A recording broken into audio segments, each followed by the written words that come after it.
जी welcome back नाज़रीन। सबा खान हमारे साथ इस वक्त मौजूद हैं स्टूडियो में और हम बात कर रहे हैं कि रुपए की कदर में हमें मुसलसल कमी होती हुई नज़र आ रही है डॉलर के मुकाबले में। जी सबा खान, आप बता रही थी कि डिवैल्यूएशन जो है वो एक्चुअली होती क्या है? जी मैं आपको ये एक्सप्लेन कर रही थी कि डिवैल्यूएशन ये है कि आपकी करेंसी दूसरी करेंसी के मुकाबले में कम हो जाए, उसकी वैल्यू कम हो जाए। अब यहाँ हमने देखा है कि डिवैल्यूएशन की दो टाइप्स हैं।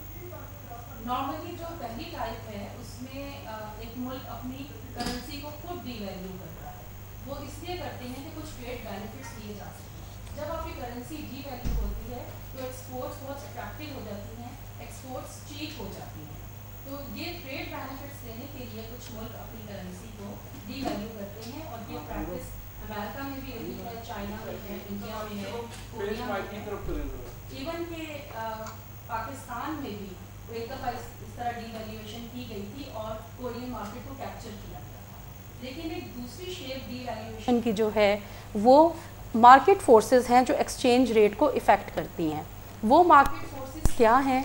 इसमें आपका फ़ॉरेन रिज़र्व अकाउंट, जिसको हम कहते हैं गैर मुल्की ज़र मुबादला के ज़ख़ायर, उसका इफ़ेक्ट होना, आपके मुल्क के मैक्रो इकनॉमिक्स का इफ़ेक्ट होना, और इसमें तीसरी इंपॉर्टेंट चीज़ है फ़ॉरेन इन्वेस्टमेंट की कमी।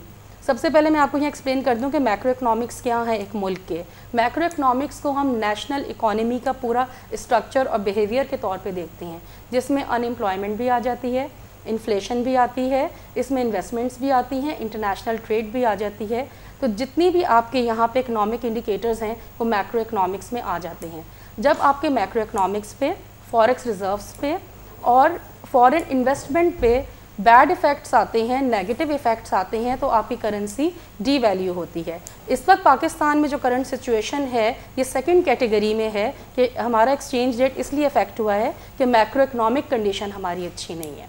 अब मैं वन बाय वन आपको एक्सप्लेन करती हूँ इन फैक्टर्स का, ब्रीफली करूँगी कि पाकिस्तान ने नवंबर 2008 में लोन लिया था IMF से $8 बिलियन का। इसकी रीपेमेंट इस साल में स्टार्ट कर दी गई है। पहली इंस्टॉलमेंट हमने पे की 24 फ़रवरी को और सेकंड पेमेंट आज ड्यू है। और स्टेट बैंक के ज़राए यही बताते हैं कि ये सारी पेमेंट जो की जाएगी ये फॉरेक्स अकाउंट से की जाएगी, फॉरेक्स रिज़र्व से की जाएगी। अब यहाँ पे आप देखें कि हमारे गैर मुल्की ज़ख़ायर जो हैं गैर मुल्की करेंसी के, उस पर कितना ज़्यादा दबाव है। जब ऐसा दबाव होता है तो आपकी करेंसी डीवैल्यू होती है। और उसके बाद इस वक्त मैं आपको बता दूं कि हमारे जो फॉरेक्स रिज़र्व्स हैं उनकी वैल्यू $16.3 बिलियन है। और इस पे जब आज पेमेंट की जाएगी $400 मिलियन की, तो इस पे एक नेगेटिव इफ़ेक्ट आएगा।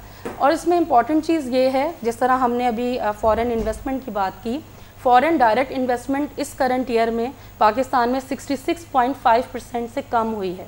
तो आपके मुल्क से जब इतना फ़ॉरेन आउटफ्लो होता है तब भी डॉलर की डिमांड क्रिएट हो जाती है और आपकी करेंसी डीवैल्यू होने लग जाती है। दूसरी इसकी इम्पॉर्टेंट रीज़न है जो हमारी इन्वेस्टमेंट कम हो गई, लॉ एंड ऑर्डर की सिचुएशन। आप देखें कि आए दिन आप जिस वक्त आप न्यूज़ चैनल कोई देखें या आप अखबार उठा के देखें तो उसमें जो आपको तस्वीरें नज़र आएंगी, जो ख़बरें नज़र आएंगी, वो टारगेट किलिंग की होंगी। कहीं कुछ बसें जलाई जा रही होंगी, गाड़ियां जलाई जा रही होंगी, हर तरफ एक हंगामा आराई आपको नज़र आ रही होगी, या आपको पॉलिटिकल इनस्टेबिलिटी नज़र आ रही होगी। जब इस तरह की डोमेस्टिक कंडीशन हो तो उसमें आपका लोकल इन्वेस्टर भी नहीं आता और आपका फॉरेन इन्वेस्टर भी नहीं आता।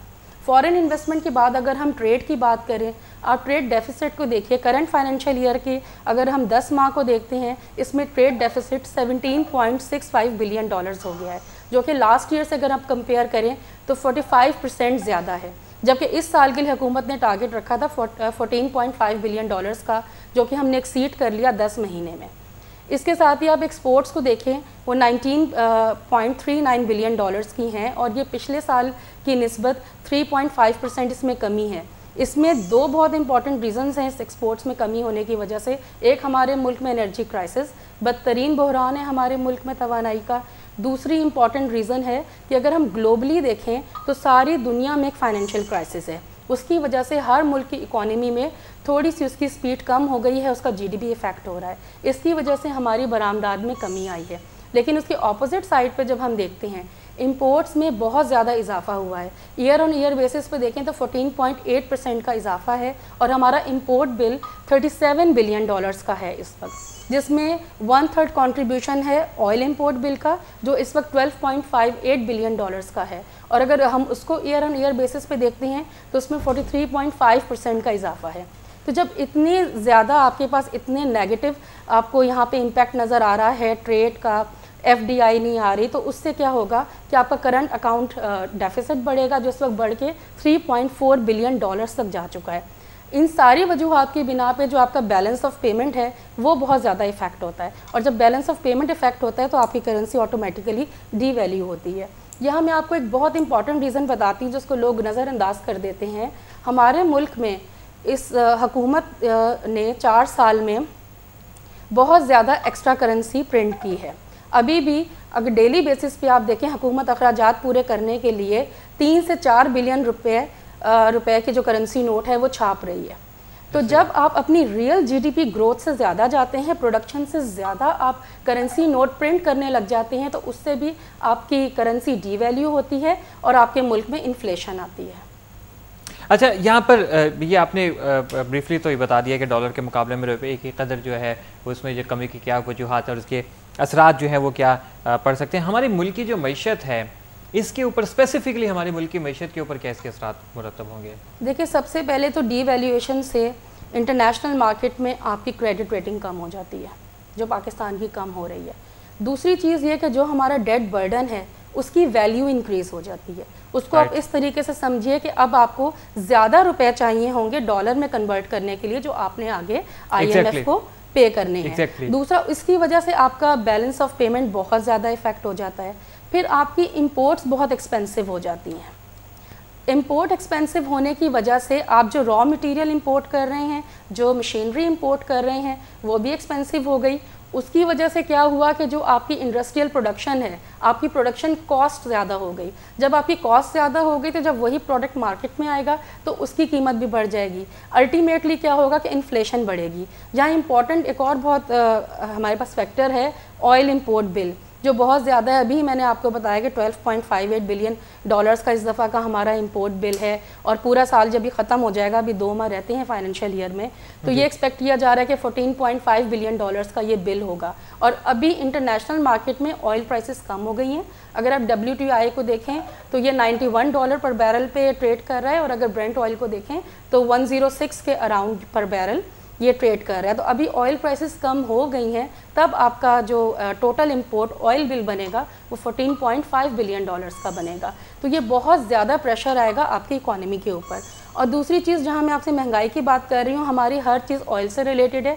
जब तेल महंगा होता है, यहाँ लोकल मार्केट में हर चीज़ महंगी हो जाती है। इतनी ज़्यादा इन्फ्लेशन की वजह से इंटरेस्ट रेट भी बढ़ सकता है। जो अभी तक 12% पे कायम है, वो भी इन्होंने यहाँ पे इसको मेंटेन किया हुआ है। गवर्नमेंट जिस तरह से बैंकिंग सेक्टर से बोरिंग कर रही है, इस फाइनेंशियल ईयर में 1 खरब रुपए से ज़्यादा कर्जा ले चुकी है स्टेट बैंक से और बाकी कमर्शियल बैंकों से। इसकी वजह से 12% पे इसको इन्होंने रिटेन किया हुआ है। और अगर ज़्यादा महंगाई बढ़ जाती है तो आपका इंटरेस्ट रेट भी बढ़ जाएगा। जब इंटरेस्ट रेट बढ़ जाता है, फिर वो मार्केट पे एक आपकी इंडस्ट्री पे बहुत बुरा इफेक्ट डालता है। इसके मल्टीपल इफेक्ट्स हैं। फिर वहाँ पे इन्वेस्टमेंट कम की जाएगी, आपके लोन्स और एक्सपेंसिव हो जाएंगे, आपकी प्रोडक्शन बहुत एक्सपेंसिव हो जाएगी।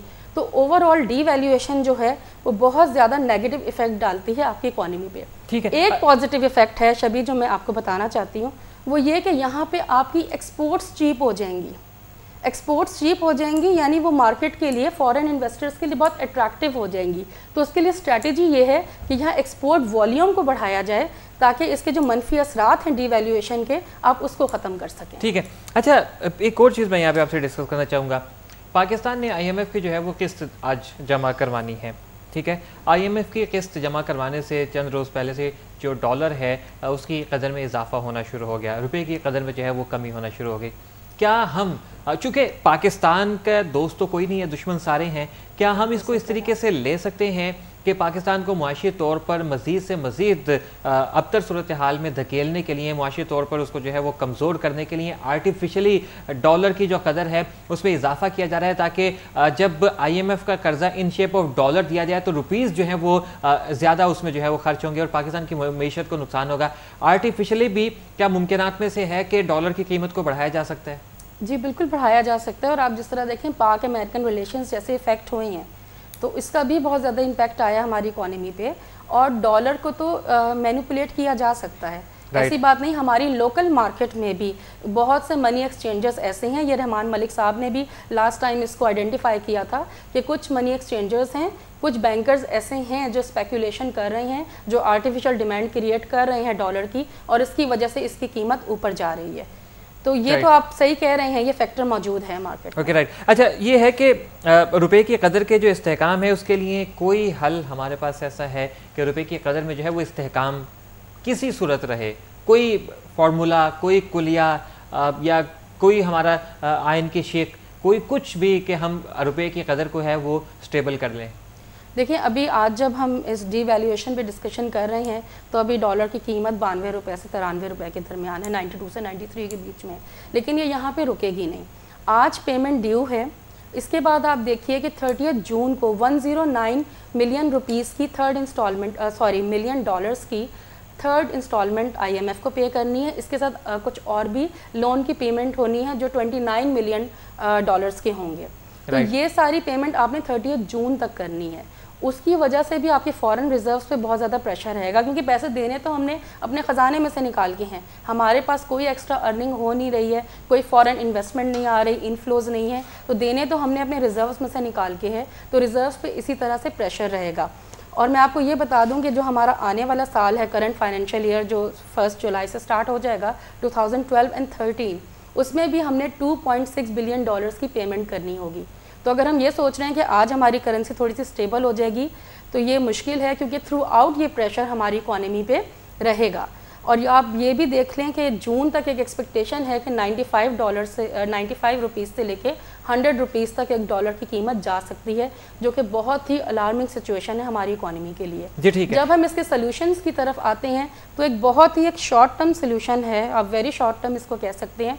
इसको स्टॉक मार्केट के लोग बड़े आराम से समझ लेंगे कि हम अपनी लोकल मार्केट में रिजर्व से थोड़े से डॉलर निकाल के सेलिंग लेकर आ जाएं, ताकि उसकी वो जो कीमत ऊपर जा रही है उस प्राइस को थोड़ा सा तोड़ दिया जाए, ज़रा सेलिंग प्रेशर यहाँ पे आ जाए।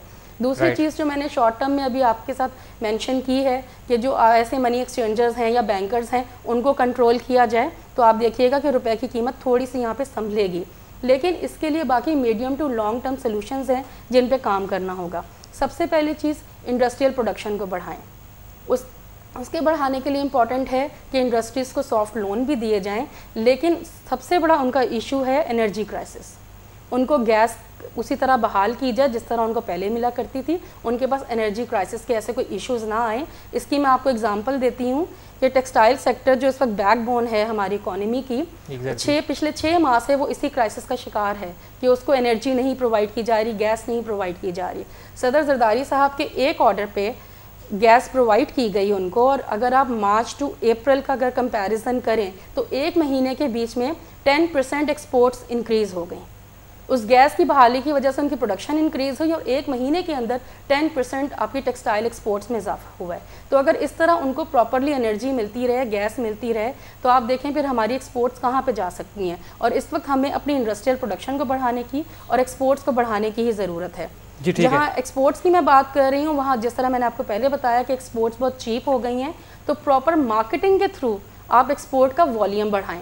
दूसरी तरफ इंपोर्ट्स पे बैन लगा दें, जो आपकी एक्स्ट्रा ऑर्डनरी इंपोर्ट्स हैं, जिनके लोकल सब्सिट्यूट्स मौजूद हैं, लग्जरी आइटम्स हैं, इनकी इंपोर्ट्स को बंद कर दें ताकि आपका जो इंपोर्ट बिल है वो थोड़ा सा कम हो जाए। जी ठीक है। एक और इम्पॉर्टेंट चीज़ है इन्फ्लेशन, महंगाई को कंट्रोल करें। महंगाई कैसे कंट्रोल होगी? रिटेल लेवल पे जो प्रॉफिट मार्जिन्स हैं उनको कैप कर दिया जाए, ताकि जो इसका इफेक्ट है वो आगे कंज्यूमर पे ना पहुंचे। फिर स्टॉक मार्केट को प्रमोट करें, वहाँ पे इन्वेस्टमेंट लेके आएँ। और एक बहुत इंपॉर्टेंट चीज़ मैंने एक अपने लास्ट शो में भी डिस्कस की थी कि प्राइवेटाइजेशन के प्रोसेस को बढ़ाएं। ये कर्जा जो है IMF का हमने 2014-15 तक अदा करना है। हमारे पास ये 2 से 3 साल हैं। प्राइवेटाइजेशन के प्रोसेस में भी आहिस्ता आहिस्ता इतना ही टाइम लगता है। तो जो 8 सरकारी इदारों के प्राइवेटाइज करने का प्लान है, उस प्लान को एक्टिव करें और जो उसकी प्रोसीड्स आएँ उसके ऑर्डिनेंस के अकॉर्डिंगली 90% आपने यूज़ करना है डेट रिटायरमेंट के लिए। तो उसको डेट रिटायरमेंट के लिए यूज़ करें, ना कि आप अपने रिजर्व्स में से पैसा निकाल के देते रहें। ठीक है। अच्छा, यहाँ पे एक, क्योंकि हमारे पास वक्त जो है वो बहुत कम रह गया, क्विक सा आंसर जो है वो आप दे दीजिए, बिल्कुल शॉर्ट सा आंसर दीजिएगा कि अमेरिका की जो मैशत है वो खुद बहरान का शिकार है, लेकिन डॉलर की कीमत में हमें जो है वो इजाफा नज़र आ रहा है। आपको क्या लगता है इसकी वजह? जी, आप बिल्कुल कह रहे हैं कि अमेरिका की इकॉनमी भी इस वक्त क्राइसिस का शिकार है, लेकिन जब आप इंटरनेशनल सारे मार्केट में देखते हैं, हम लोग ग्लोबल विलेज की बात करते हैं, तो जिस वक्त यूरो जोन में क्राइसिस आया हुआ है तो यूरो जो है वो बहुत वीक हो रहा है। अगर आप कल की ट्रेडिंग देखें तो यूरो ने डॉलर के अगेंस्ट 22 मंथ्स लो लगाया है।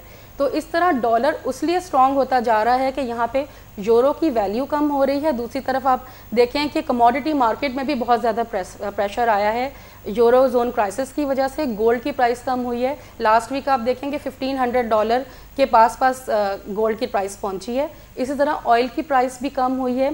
थोड़ी सी एक्सपेक्टेशन है कि ईरान और अमेरिका के बीच में कुछ डायलॉग के ज़रिए उनके प्रॉब्लम रिजॉल्व हो जाएंगे, तो आप देखेंगे ऑयल की कीमत में भी कमी आई है। और जो सऊदी ऑयल मिनिस्टर हैं अली अल-नईमी, उन्होंने भी यकीन दहानी कराई है कि सऊदी अरब डेली बेसिस पे 100 मिलियन बैरल्स प्रोड्यूस कर रहा है, तो कोई प्रॉब्लम नहीं आएगी सप्लाई की अगर ईरान के साथ कोई इश्यूज़ भी होंगे। और $100 पर बैरल जो है ये इसकी फेयर वैल्यू है।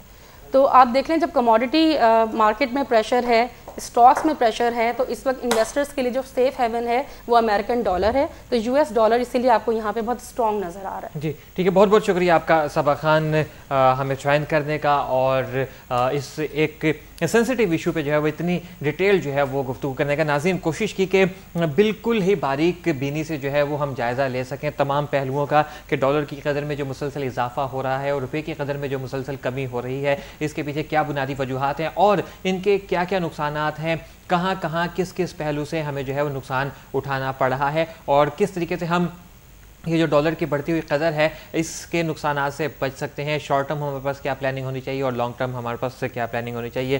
सबा खान, बहुत बहुत शुक्रिया आपका हमें ज्वाइन करने का और बात करने का। नाज़रीन, फर्स्ट हाफ जो है वो मार्केट का ख़त्म हुआ हुआ है और मार्केट हमारी 50 पॉइंट्स के इजाफे के साथ ही ट्रेड कर रही है, और 13,987 पे मार्केट इस वक्त मौजूद है। हाईएस्ट मार्केट ने 13,993 लगाया और लो मार्केट ने जो है वो 13,923 लगाया। हमें वॉल्यूम आज बहुत ज़्यादा श्रिंक नज़र आ रहा है। इजाज़त दीजिए, अगले हफ्ते फिर आपसे मुलाकात होगी मंडे को। अल्लाह हाफिज़।